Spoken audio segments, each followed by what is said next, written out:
일곱째 달에 왕의 종친 엘리사마의 손자요 느다냐의 아들로서 왕의 장관인 이스마엘이 10사람과 함께 미스바로 가서 아히감의 아들 그다랴에게 이르러 미스바에서 함께 떡을 먹다가 느다냐의 아들 이스마엘과 그와 함께 있던 10사람이 일어나서 바벨론의 왕의 그 땅을 위임했던 사반의 손자 아히감의 아들 그다랴를 칼로 쳐 죽였고, 이스마엘이 또 미스바에서 그다랴와 함께 있던 모든 유다 사람과 거기에 있는 갈대아 군사를 죽였더라. 그가 그다랴를 죽인 지 이틀이 되었어도 이를 아는 사람이 없었더라. 그때 사람 80명이 자기들의 수염을 깎고 옷을 찢고 몸에 상처를 내고 손에 소재물과 유향을 가지고 세겜과 실로와 사마리아로부터 와서 여호와의 성전으로 나아가려 한지라. 느다냐의 아들 이스마엘이 그들을 영접하러 미스바에서 나와 울면서 가다가 그들을 만나 아히감의 아들 그다랴에게로 가자. 그들이 성읍 중앙에 이를 때에 느다냐의 아들 이스마엘이 자기와 함께 있던 사람들과 더불어 그들을 죽여 구덩이 가운데에 던지니라. 그 중에 10사람은 이스마엘에게 이르기를 우리가 밀과 보리와 기름과 꿀을 밭에 감추었으니 우리를 죽이지 말라 하니 그가 그치고 그들을 그의 형제와 마찬가지로 죽이지 아니하였더라. 이스마엘이 그다랴에게 속한 사람들을 죽이고 그 시체를 던진 구덩이는 아사왕이 이스라엘의 바하사왕을 두려워하여 봤던 것이라. 느다냐의 아들 이스마엘이 그가 쳐 죽인 사람들의 시체를 거기에 채우고 미스바에 남아있는 왕의 딸들과 모든 백성 곧 사령관 느부사라단이 아히감의 아들 그다랴에게 위임하였던 바 미스바에 남아있는 모든 백성을 이스마엘이 사로잡되 곧 느다냐의 아들 이스마엘이 그들을 사로잡고 암몬 자손에게로 가려고 떠나니라. 가레야의 아들 요하난과 그와 함께 있는 모든 군 지휘관이 느다냐의 아들 이스마엘이 행한 모든 악을 듣고 모든 사람을 데리고 느다냐의 아들 이스마엘과 싸우러 가다가 기브온 큰 물가에서 그를 만나매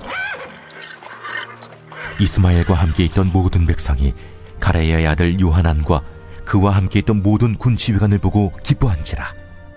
이에 미스바에서 이스마엘이 사로잡은 그 모든 백성이 돌이켜 가레야의 아들 요하난에게로 돌아가니 느다냐의 아들 이스마엘이 8사람과 함께 요하난을 피하여 암몬 자손에게로 가니라.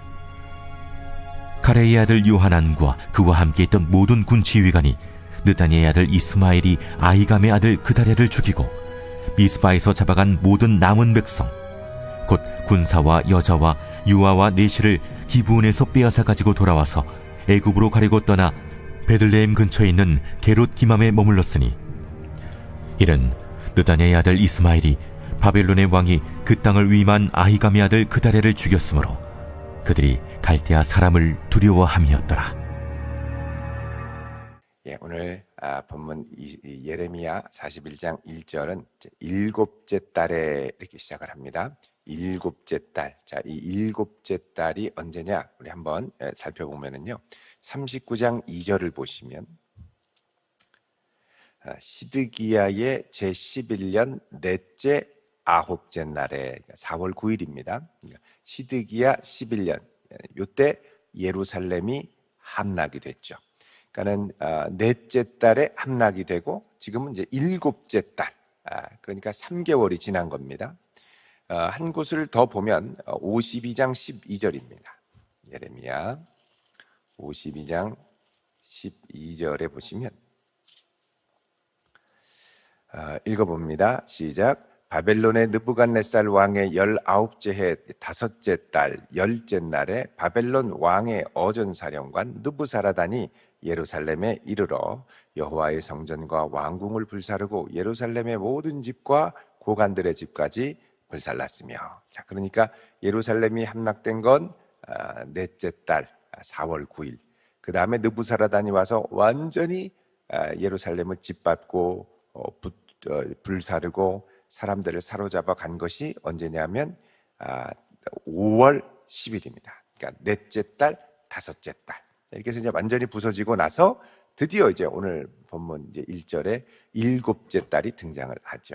그러니까 이제 전체적으로 아주 소란함과 혼돈과 어려움이 아주 그냥 꽉 이제 이 나라를 휩쓸고 갈 때 왕의 종친, 여기 이제 왕의 종친은 다윗 왕가의 자손을 말합니다.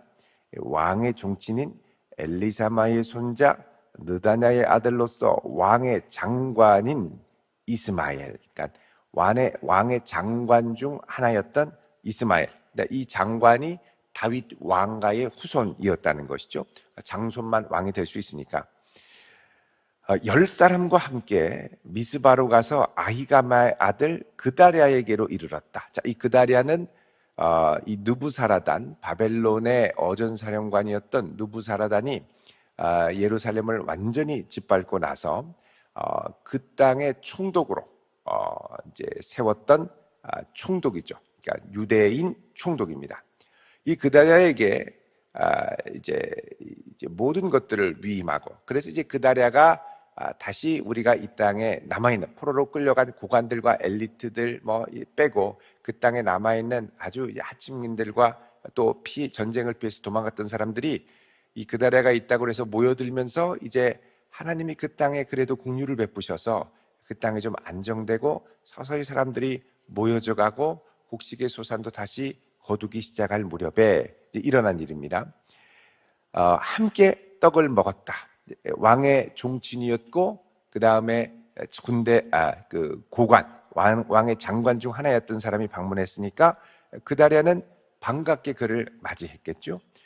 손님 접대의 전통이 고대 근동에는 있었습니다. 오면은 환대하고 식사를 베풀고, 그런데 그렇게 밥을 먹다가 식사를 하다가 갑자기 이 10사람이 일어나서 그다랴를 칼로 죽여버립니다. 쉽게 말하면 이 그다랴는 예루살렘의 통치자가 될 자격이 없다라고 이스마엘이 생각했던 거죠. 다윗 왕의 자손이 다스려야 될 이스라엘을 왜 너 한낱 관료에 불과한 네가 왕 노릇을 하느냐? 이것은 다윗 왕의 전통에서 있어서는 안 된다. 그래가지고 칼로 쳐서 죽인 겁니다. 사실 다윗 왕가 때문에 예루살렘이 무너졌죠. 통치를 잘못해서. 그런데 겨우 다시 정신을 차리고 좀 세우려고 했더니 또 다른 다윗 왕가의 자손이 끝까지 그 땅에 혼란을 초래합니다. 자, 그것만이 아니죠. 3절에 거기에서 그다랴와 함께 있던 모든 유다 사람, 그러니까 그다랴를 지지하고 함께 섬겼던 모든 관료들 다 죽이고, 또 거기에 있던 누구를 죽입니까? 갈대아 군사. 군사력은 그래도 이제 그 수도 경비대와 같이 갈대아 군사들을 배치했는데, 갈대아 바벨론 군사들이죠. 바벨론 군사를 다 죽여버렸습니다. 이걸 만약에 이제 바벨론이 알면 어떻게 될까요? 어마어마한 군대를 데리고 와서 또 다 휩쓸어 버리게 되겠죠. 자, 4절에 그가 그다랴를 죽인 지 이틀이 되었어도 이를 아는 사람이 없었더라. 이게 무슨 말입니까? 완전히 철저하게 이 예루살렘을 봉쇄시킨 거예요. 정보나 사람이나 물샐 틈 없이. 그러니까 완전 범죄를 꿈꾼 거죠. 자, 그런데 그때 80명의 사람들이 자기들의 수염을 깎고 옷을 찢고 몸에 상처를 내고 소재물과 유향을 가지고 세겜과 실로와 사마리아로부터 왔다. 자, 세겜, 실로, 사마리아, 여기는 다 어디냐면 예전으로 하면 북이스라엘 지역이었습니다. 그러니까 남유다와 북이스라엘이 나눠져 있을 때 북이스라엘 지역이었죠. 그래서 이제 북이스라엘은 남유다와 갈라진 이후로 그 실로나 다른 중요한 이곳에서 금송아지를 세워가지고서는 이제 섬기게 됐고요.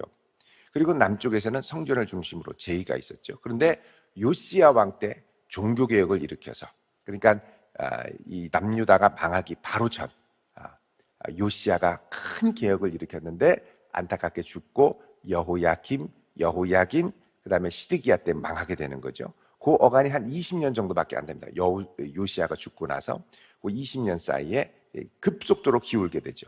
자, 그런데 요시야의 종교개혁은 엄청난 파장을 일으켜서 그 당시에 북이스라엘에서 여전히 하나님의 성전을 향하여 기도했던 많은 경건한 이들을 데리고 왔죠. 그래서 많은 이들이 정기적으로 그 예루살렘에 와서 하나님께 예배를 했었습니다. 그런데 예루살렘 성이 무너지고 함락됐다는 말을 듣고 경건했던 북이스라엘의 사람들이 안타까워하는 마음으로 몸에 상처를 내고 옷을 찢고 자기 수염을 깎고, 이거 뭡니까? 아주 비통하고 수치스러운 일이 일어났다는 거죠.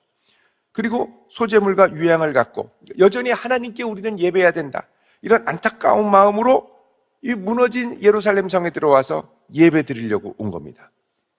자, 외지인이죠. 외지인. 철저히 정보를 봉쇄하고 그다랴 총독이 죽은 것을 막으려고 했었는데, 들어오니까 느다냐의 아들 이스마엘이 그들을 영접합니다. 그러면서 어떡하냐? 미스바에 나와 울면서 기다렸다는 거죠. 아주 간교하게 연극을 하는 겁니다. 울면서 기다리다가 와서 우리가 아이감의 아들 그다랴에게로 가자, 그다랴 총독에게로 가자. 그러다가 이들을 다 죽여버리죠. 그리고서는 큰 구덩이로 이 사람들을 다 집어넣습니다. 80명. 근데 그 중에 10사람이 얘기를 하죠. 우리가 밀과 보리와 기름과 꿀을 밭에 감추었으니 죽이지 말아라. 먹을 게 있다. 그랬더니 먹을 거, 식량. 그래서 또 죽이지 않습니다. 아주 힘들었던 상황이었던 거죠. 자, 9절에 이스마엘이 그다랴에게 속한 사람을 죽이고 그 시체를 던진 구덩이는 아사왕, 남유다 이 아사왕 때 북이스라엘의 바사왕이 침공할 것을 대비해서 막기 위하여 일종의 이 저지선을 만든 거죠. 큰 구덩이를 봤던 것을 거기에 그냥 사람들의 시체를 다 메워버린 거예요. 아주 못됐습니다.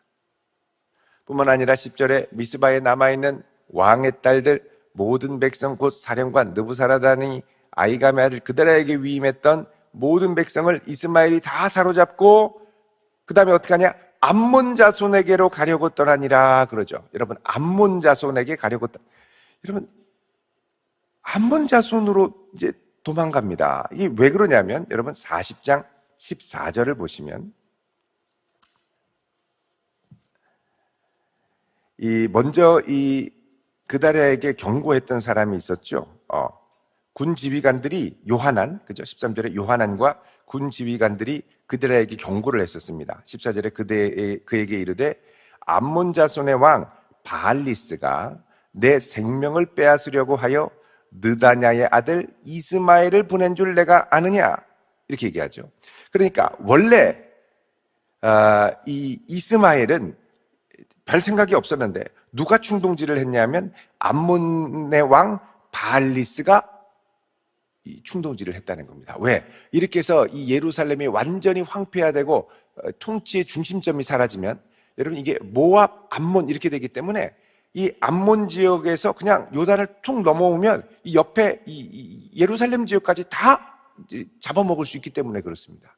그러니까 이 혼란한 틈을 타서 영토를 확장하고 싶은 야욕으로 이 충동질을 한 거죠. 근데 충동질을 할 때 뭐라고 그랬느냐? 다윗 왕가의 정통성은 네가 계승해야지 한낱 이 그다랴 같은 자가 해서 되겠느냐? 이렇게 되니까 맞다. 그리고서는 아직 남아있는 내가 해야지 이러고 가서 죽여버리고. 그러면 죽여버리고 나면 대안이 있느냐는 겁니다. 대안이. 암몬이 와서 나를 왕으로 다시 인정해 주겠지. 근데 바벨론을 군사를 죽이고 났는데 바벨론이 쳐들어오면 어떻게 합니까? 암몬이 뒤를 봐줄 것 같습니까? 택도 없습니다.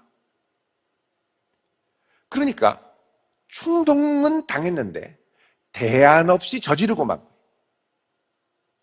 참, 그러니까 이게 건강하게 세우기 위한 건강한 비판과 건강한 파괴, 건강한 해체는 필요할 수 있지만 대안 없는 해체, 대안 없는 비판, 대안 없는 비난, 여러분 이거는 공동체를 파괴하고 한 사람의 삶을 파괴합니다.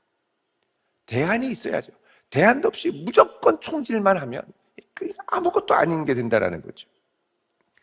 자, 그런데 11절에 가레야의 아들 요하난과 그와 함께 있는 모든 군지휘관, 이들은 누구였습니까? 조금 전에 우리 그 40장 13절 14절에 본 것처럼 그다랴에게 위험이 있으니까 조심하라고 경고했었죠. 근데 이들이 늘 예의주시했었던 거예요.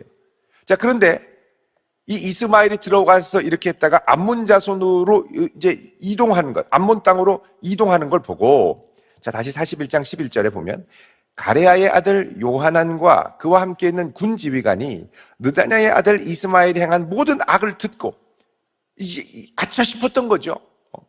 모든 사람을 데리고 느다냐의 아들 이스마엘과 싸우러 가는 겁니다. 안 되겠다. 당장 이러면 안 되겠다. 그래서 이 군 지휘관들이니까 요하난이 다 이 군 지휘관들을 데리고 이들을 처단하러 가는데 13절에 이스마엘과 함께 있던 모든 백성이 가레야의 아들 요하난과 그와 함께 있던 모든 군 지휘관을 보고 막 쫓아오는 걸 보고 기뻐합니다. 자, 그러자 미스바에서 이스마엘이 사로잡은 모든 백성이 돌이켜 이 가레야의 아들 요하난에게로 돌아가니 뭐 웅성웅성하면서 가자 하는 거죠. 그러니까 이 요하난도 사실 이 이스마엘도 반역을 꾀할 때 자기와 함께 했던 사람은 10명밖에 안 됩니다. 근데 군 지휘관들이 군대를 데리고 막 오니까 이 절대적인 열세에 있는 거죠. 이 사람들 안 된다고 하고 어떻게 통제할 수도 없습니다. 도망가기 바쁘거든요. 그래서 15절에 느다냐의 아들 이스마엘이 8사람과 함께, 원래 10사람이었는데 그죠? 1절에 보면 이스마엘이 10사람과 함께 미스바로 갔다고 그랬죠. 두 사람은 어떻게 됐는지 몰라요. 죽은 것 같아요. 8사람과 함께 요하난을 피하여 암몬 자손에게로 가니라. 결국 그렇게 죽이고 그 땅을 다시 황폐하고 혼란하게 만든 다음에 도망간 것밖에 안 되는 거예요. 그러니까 아무런 대안이 되지 못하고 파괴만을 위한 파괴를 일삼다가 도망간 거죠. 거기서 어떻게 살았는지는 성경에 더 이상 기록하지 않습니다.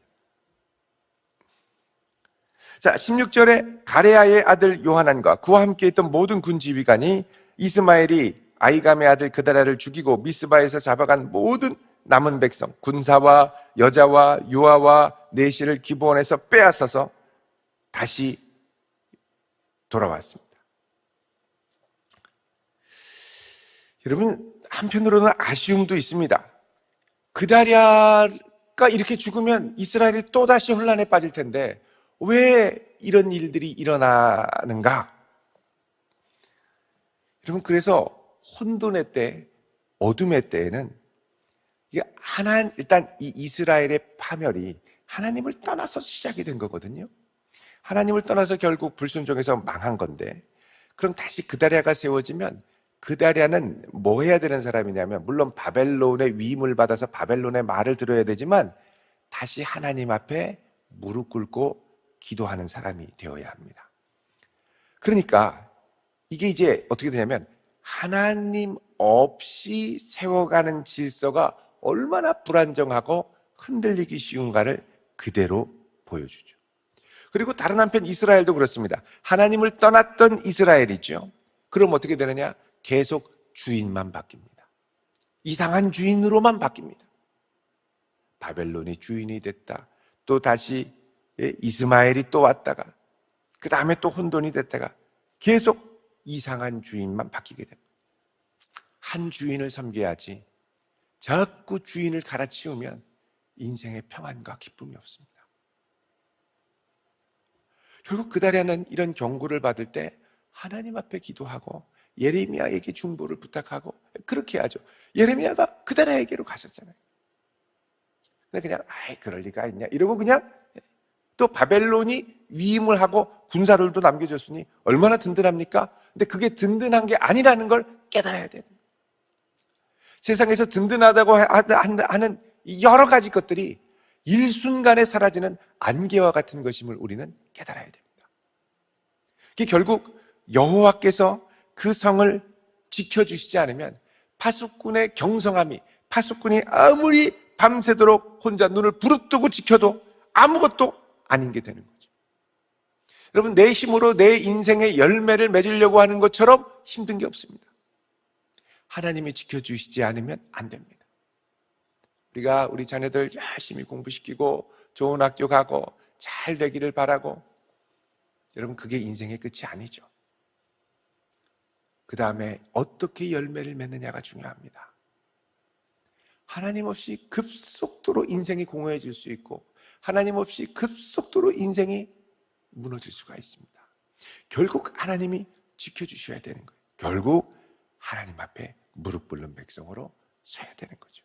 그래서 오늘 이 예레미야 41장은 너무 안타까운 사건, 겨우 찾은 평안이 또다시 무너지는 사건으로 돌변하고, 그리고 그렇게 해서 이 그다레를 죽인 이 아주 못된 이스마엘은 다시 암몬으로 도망가고, 이 암몬이 죽은 것도 아니에요. 어디서 처단된 것, 어떻게 되는지 몰라요. 뒤죽박죽 된 겁니다. 이 혼돈의 실상은 뭐냐? 하나님 없는 인생들의 허망함을 그대로 보여줍니다. 결국 하나님께 돌아가야 되고, 하나님의 말씀을 든든히 붙드는 것 외에는 우리 인생에 대안이 없다라는 걸 명백하게 보여주죠. 여러분, 우리의 애쓰고 수고하는 것들이 헛된 열매로 끝나지 않기를 기도하시길 바랍니다. 내가 애쓰고 달려가고 열심히 하는 것들이 있죠. 근데 그게 하나님이 붙들어 주시지 않으면, 열매로 맺어지게 하지 않으시면 어느 순간 헛된 것으로 일순간에 사라질 수가 있다는 거예요. 내 평생의 걸음이 헛되지 않게 하시고, 또 우리 자녀들 얼마나 애쓰고 열심히 달려갑니까? 우리 자녀들의 애씀이 헛되게 하지 않으시고, 우리 가문의 애씀이 허사로 돌아가지 않게 하옵소서. 하나님이 지켜주셔야 됩니다. 주를 붙들고 주께 의지하고 주의 말씀을 붙들며 기도하는 그런 저희들이 되게 하옵소서. 이 아침에 기도하는 복된 성도 되시기를 주의 이름으로 축원드립니다. 기도하겠습니다. 여호와께서 그 성을 지키지 아니하시면 파수꾼의 경성함이 허사로다라고 말씀하셨습니다.